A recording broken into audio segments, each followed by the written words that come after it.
Good morning, my dear students. Myself, Dr. Avnish Sharma, Associate Professor in Chemistry, MLB Government College, Bhilwara. हम लोग BSc part third का जो kinetics का आपका भाग है उसको पढ़ रहे थे, केमिकल काइनेटिक्स या रासायनिक बल गतिकी, और इसमें हम rate of the reaction, factors affecting the rate of the reaction, इन सबको जान चुके थे। हम जो पढ़ रहे थे वो था जो प्रायोगिक विधियां हैं, प्रैक्टिकल मेथड्स हैं केमिकल काइनेटिक्स को पढ़ने के लिए, किसी भी रिएक्शन को पढ़ने के लिए, ठीक है।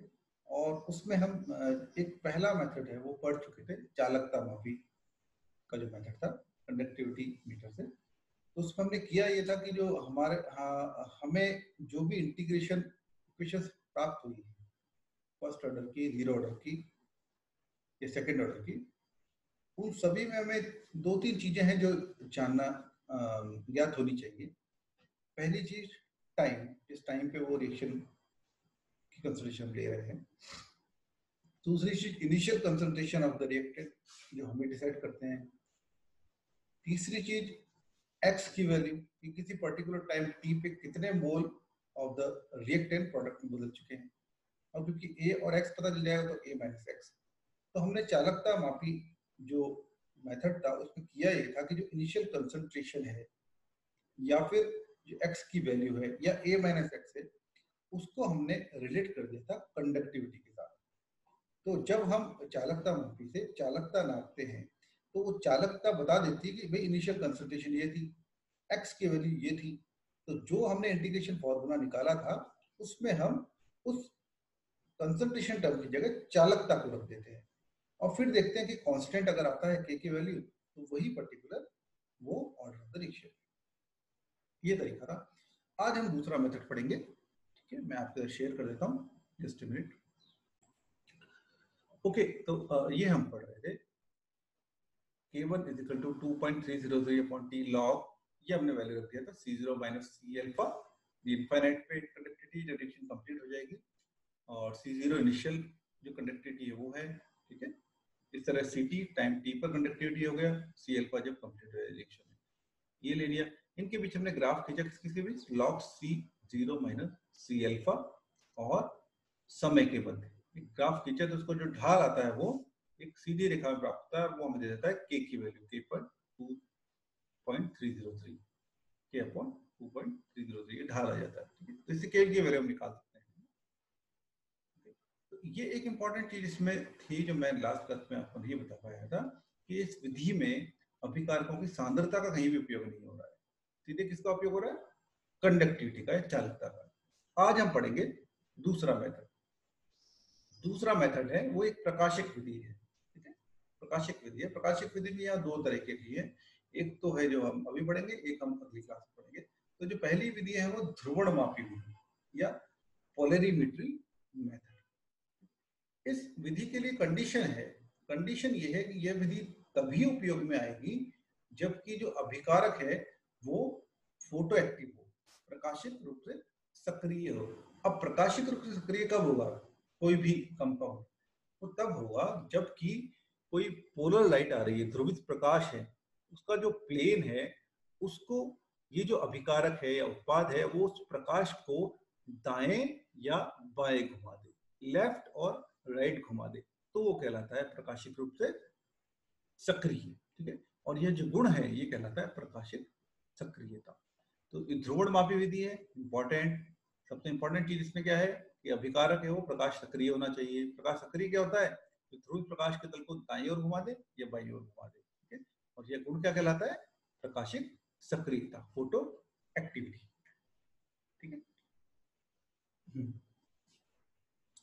जिस उपकरण से इसका अध्ययन किया जाता है उसे हम कहते हैं ध्रुवणमापी या पोलरिमेट्री, ठीक है। तो जो कंपाउंड जो ध्रुवीय प्रकाश होता है उसको दाईं ओर घुमा देते हैं वो कहलाते हैं दक्षिण ध्रुवण घूर्णक, ठीक है। और जो बाईं ओर घुमा दे वो कहलाते हैं वाम ध्रुवण घूर्णक, ठीक है। तो दक्षिण ध्रुवण घूर्णक या वाम ध्रुवण घूर्णक, ये दो तरह के हो गए। जो दक्षिण ध्रुवण घूर्णक है ओके, उसको हम डेक्सोरोटेटरी भी कहते हैं, ठीक है। और जो वार्म ध्रुवण घटक है वो लेवोरोटेटरी कहलाता है, लेवोरोटेटरी। ओके, तो डेक्सोरोटेटरी या इसको प्लस साइन से भी दिखाते हैं या इसको दक्षिण ध्रुवण घटक कहते हैं, जो कि ध्रुवित प्रकाश है उसको दक्षिणी साइड या दाई दाई साइड में घुमा दे। ठीक, और लिबोरेटरी या माइनस साइन से डिनोट करते हैं या इसको वाम ध्रुव कहा जाता है। तो ये प्रकाशिक सक्रिय होने चाहिए जो भी हम अभिकारक ले रहे हैं। ठीक है, ये एक सेटअप है जिसमें हम देख रहे हैं ध्रुवणमापी कैसे काम करता है।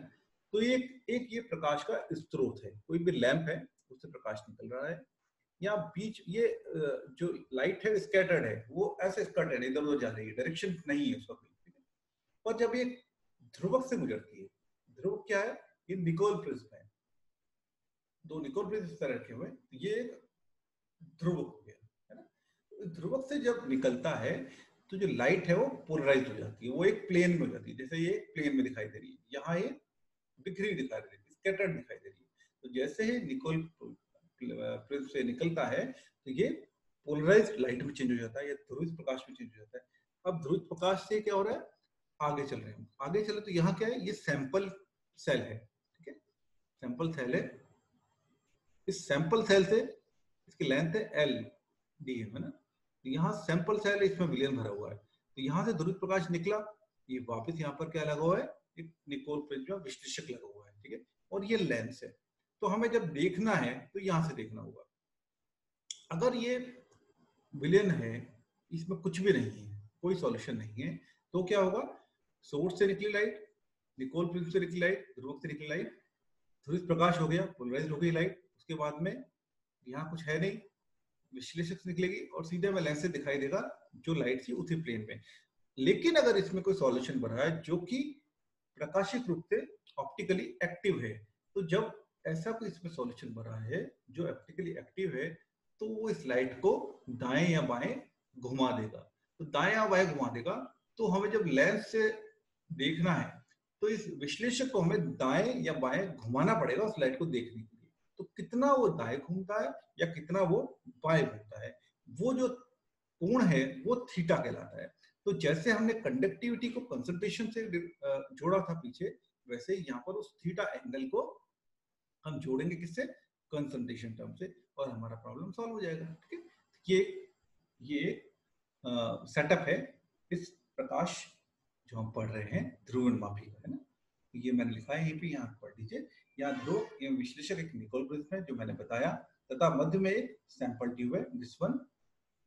अतः जब ध्रुवित प्रकाश जब विलयन से निकलता है तो उसका तल इस जो विलयन से निकलेगा तो दाएं या बाएं घूम जाएगा, जो कि इससे पता चलता है कि प्रकाश को देखने के लिए विश्लेषक को किस दिशा में हम घुमाते हैं, इस विश्लेषक किस दिशा में घुमाना पड़ेगा, उससे पता चल जाएगा कि वो दाएं घुमाए या बाएं घुमाए। ठीक है, तो विल्हेल्मी ने सबसे पहले इस सेटअप को, ध्रुवणमापी को यूज में लेते हुए एक रिएक्शन की स्टडी किया, जिसे हम बहुत अच्छे से पढ़ते हैं थर्ड ईयर में अपने, वो है इन्वर्जन ऑफ केन शुगर, या जो शर्करा है, इक्षु शर्करा, उसका प्रतिपन। प्रतिपन क्यों कहते हैं, क्योंकि इसमें जो प्रकाशित गुण है वो इनवर्स हो जाते हैं, इसलिए कहते हैं ना। ये है सुक्रोज सपोज, ठीक है, और ये दे रहा है ग्लूकोज और फ्रक्टोज। तो यहाँ पर इसमें डी है प्लस 66.5, डेक्सोट्रेटरी है भी 52.7, और ये एल 92.0 तक। अल्टीमेटली क्या हो रहा है, इसका इन्वर्जन हो रहा है ना, क्योंकि एल यहाँ पर -92.0 है ना। तो ये तीनों ही प्रकाशिक रूप से सक्रिय है। तो हमने जो विलियन जो सैंपल था उसके अंदर हम शर्करा लेंगे, ये रिएक्शन आगे बढ़ेगी, एसिड भी होता है इसमें, एसिड डाला जाता है, तो रिएक्शन आगे बढ़ेगी, जैसे जैसे रिएक्शन बढ़ेगी वैसे वैसे क्या होगा, डी से एल में चेंज होता जाएगा, तो वो एंगल बदलता जाएगा। उस एंगल को हमने किससे चेंज कर दिया, कंसंट्रेशन से। तो रिएक्शन प्रोसीड कर रहा है, उसको हम स्टडी करेंगे किससे, ध्रुवण से। ठीक है, यहाँ पर विशिष्ट जो घूर्णन होता है वो इक्वल टू होता है alpha T lambda is equal to alpha upon LC. यहाँ अल्फा तो प्रेक्षित घूर्णन है, लैम्डा प्रेरित प्रकाश जो सोर्स है उसकी तरंगदैर्घ्य है, एल विलयन में प्रकाश द्वारा तय की गई दूरी है, कितनी लेंथ की रखी है हमने इस ट्यूब की, वो लेंथ है, ठीक है। एंड जो सी है वो की सांद्रता है, ठीक है। तो यहाँ पर यदि जैसे हमने पीछे देखा टाइम 0 पर जो विशिष्ट गुणन है उसको हम r से डिनोट करें तो that is equal to r0, t बराबर t, किसी पर्टिकुलर टाइम जो है उस पर t पर विशिष्ट गुणन हो जाएगा r इक्वल टू rt, और इनफिनिट जब रिएक्शन कंप्लीट हो चुकी है तो विशिष्ट गुणन हो जाएगा r equal to r alpha. और जैसे पहले देखा था वैसे ही जो x की वैल्यू है, मतलब नंबर ऑफ मोल जो किसी पर्टिकुलर टाइम पे प्रोडक्ट में चेंज हो चुके हैं, उसको हमने यहाँ रिलेट कर दिया है विशिष्ट स्पेसिफिक रोटेशन से या विशिष्ट घूर्णन से, तो वो हो जाएगा r0 माइनस rt। ये वैल्यूज हमारे पास यहाँ से आ जाएंगे इस पोलरिमेट्री से, a minus x equal to rt minus r alpha और a is equal to r0 minus r alpha. और ये आ गया हमारे पास फर्स्ट ऑर्डर रिएक्शन का integration equation, that is a1 is equal to 2.303 upon t log, ये जो ऊपर था ये क्या है a upon a minus x, तो a upon x a minus हमने लिख दिया है, जो हमने इसको चेंज किया था विशिष्ट गुणन में उसको लिख दिया है। ये हमारे पास फर्स्ट ऑर्डर रिएक्शन का पोलरिमेट्री द्वारा जो स्टडी कर रहे हैं वो इक्वेशन आ रही है, ठीक है। अब हम इससे एक क्वेश्चन सॉल्व करके देखेंगे, जस्ट ए मिनट। हाँ, तो प्रश्न है ये,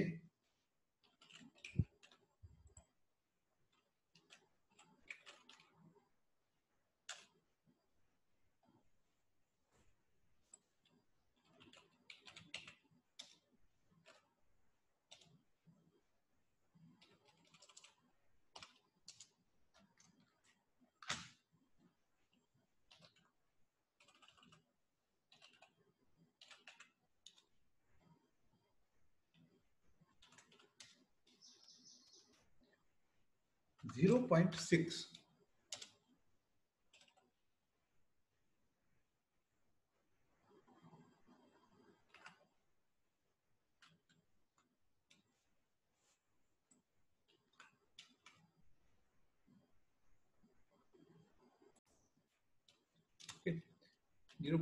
HCl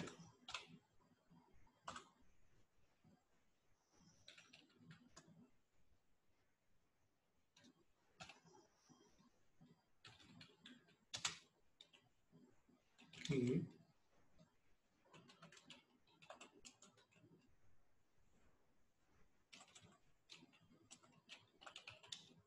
सुक्रोज के घूर्णन कोण ये हमें दिए जाएंगे, ठीक है। तो अगर घूर्णन कोण को हम टेबल फॉर्म में लिख लें,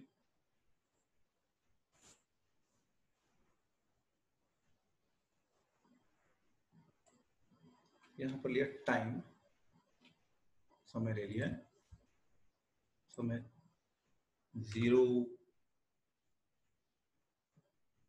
देन जब रिएक्शन शुरू ही हो रही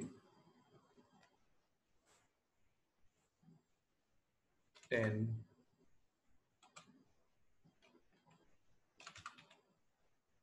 20, 40 एंड यहाँ पर आ जाएगा इनफिनिट जबकि रिएक्शन कंप्लीट हो चुकी है सब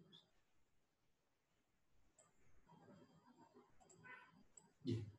तो मिनट्स का टाइम है 0, 10, 20, 40 इनफिनिट, और थीटा जो एंगल है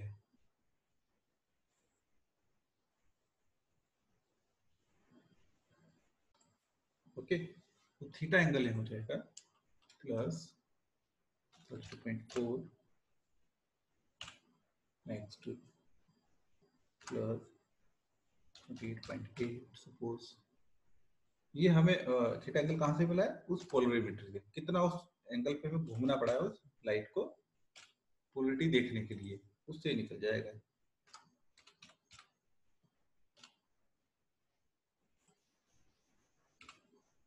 कंटिन्यूटी चेंज हो गया एल में, टी टू एल कन्वर्जन हो गया है, इन्वर्जन शुगर हो गया सर, ठीक है। अब ये सवाल है हमारे पास, और सवाल क्या है, इससे ये डाटा हमें दिया गया है और इस डाटा से हमें निकालना है कोटी।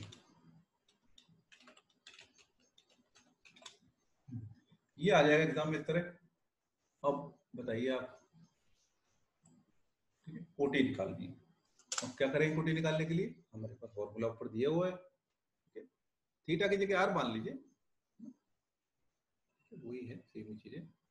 और उससे फिर निकालना पड़ेगा हमें, के इक्वल टू हो गया 2.303 upon T log R zero minus R alpha upon R T minus R alpha. तो थीटा और आर सेम चीज मान लीजिए। इससे जब हम निकालेंगे तो ये हो जाएगा टाइम बाद निकालें हम, टू सपोज 10 मिनट। इसमें जो के की वैल्यू होगी वो हो जाएगी दैट इज इक्वल्स टू, यहाँ से ले लेंगे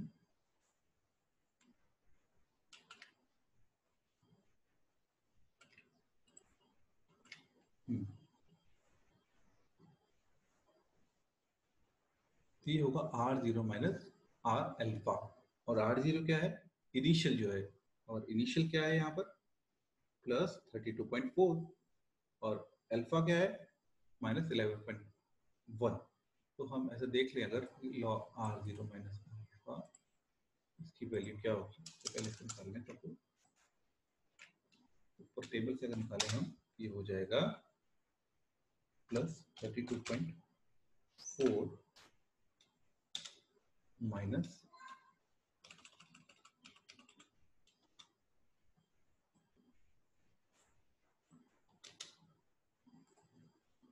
plus 2.4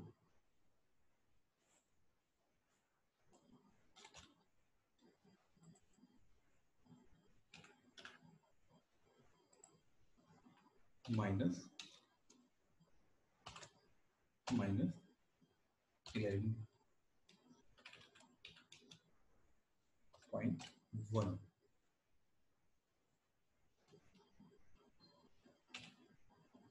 okay, and that is equals to, इसको सॉल्व करते हुए आ जाएगा प्लस 42.5।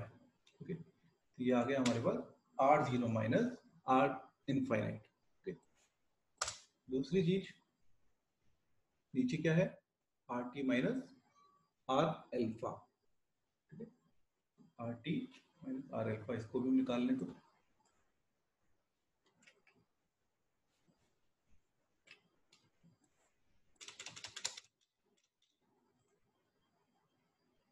प्लस 2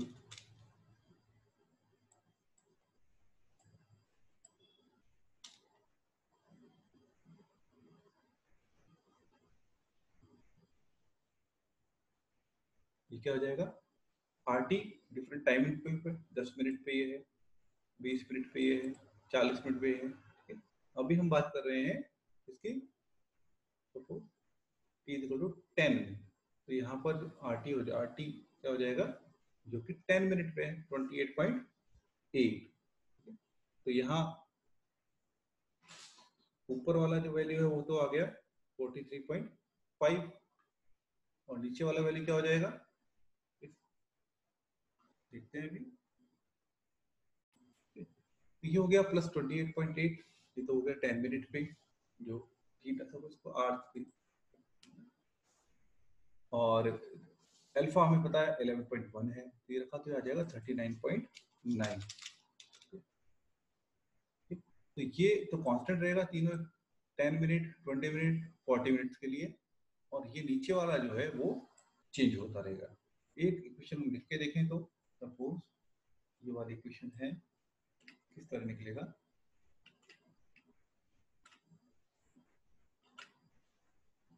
यहाँ पर इसकी जगह हम लिख देंगे दिस वन,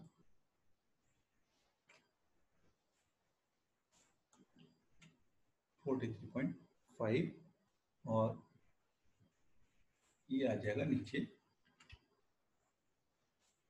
39.9। ये किसके लिए? टी इक्वल टू 10, टाइम जो 10 मिनट बाद, ये निकल जाएगी 8.625 इंटू 10⁻3। अगर हर समय पे जितने भी टाइम पे इंटरवल हम निकाले हैं और ये की वैल्यू कांस्टेंट आती है, तो फिर ये क्या होगा, ये जो इक्वेशन है उसी ऑर्डर से संबंधित होगी जिस ऑर्डर की इक्वेशन, इंटीग्रेशन इक्वेशन हमने ये वैल्यूज पुट की है। तो t इज इक्वल टू 10 पे आ गया। Suppose t is equal to 20, उस पे निकालें हम। तो यहाँ पर सेम प्रोसेस क्या आ जाएगा, यहाँ पर ये तो ऊपर तो सेम रहेगा इनिशियल कंसंट्रेशन है ना, वो तो प्लस 43.5 है, चेंज हो जाएगा ये 39.9। तो यहाँ क्या करेंगे, यहाँ पर जो 20 मिनट के लिए हमारे पास है प्लस 25.5, इस पे माइनस कर देंगे 11.1 को, ये आ जाएगा, यहाँ पर तो आएगा वही 43.5 और नीचे आएगा, अगर हम इसको सॉल्व करें तो 36.6। एक्टिविटी को सॉल्व किया,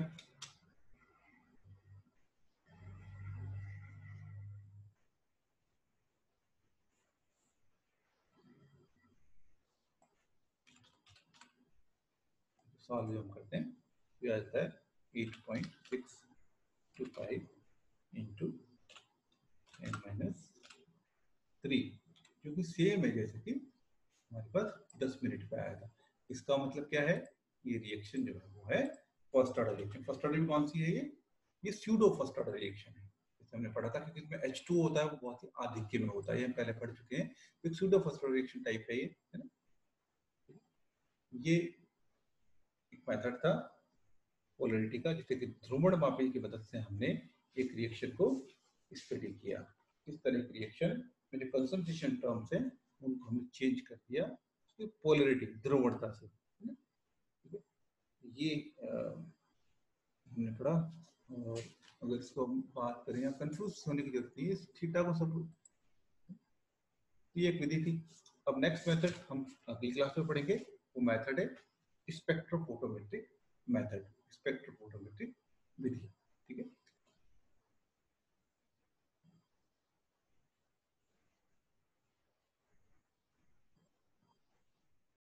या एक बात से आप कंफ्यूज मत हो जाइएगा, मैंने शायद थोड़ा कंफ्यूज नहीं हुआ।